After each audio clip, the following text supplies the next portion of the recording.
நற்கருணை ஆண்டவரை கையில் பெற்றுக்கொள்ள வேண்டுமா அல்லது நாவில் பெற்றுக்கொள்ள வேண்டுமா அப்படின்ற ஒரு கேள்வி இன்னைக்கு பரவல நிறைய பேர் மத்தியில எழுந்திருக்கு. அதுவும் முக்கியமா புதுசா புதுநன்மை வாங்கிட்டு வந்திருக்கக்கூடிய பிள்ளைகள் இருக்காங்க இல்லையா, அவங்க கிட்ட கேட்கும்போது பல பேர் நாவல் எல்லாம் வாங்க மாட்டாங்களே, கையில தானே வாங்குவாங்க, அதுதானே கரெக்டான முறை, ஏன் நீங்க நாவலை வாங்குறீங்க அப்படின்னு கேட்டிருக்காங்க.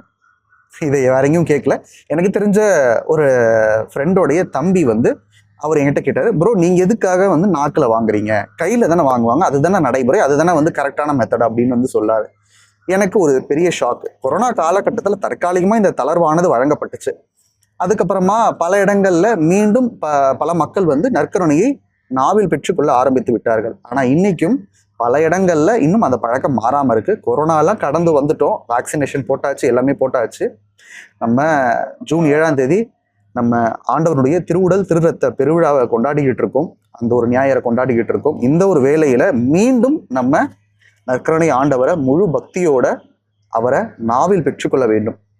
கையில பெற்றுக்கொள்ளும் போது சம்டைம்ஸ் சின்ன சின்ன நற்கருணை துகள்கள் கீழே விழுந்து அது பல தேவையில்லாத விஷயங்களுக்கு வழிவகுக்கலாம். ஏன்னா அந்த ஒரு சின்ன துகள்லையுமே நம்ம ஆண்டவருடைய திருவுடல் திருரத்தம் அவருடைய தெய்வீகம் இருக்கு.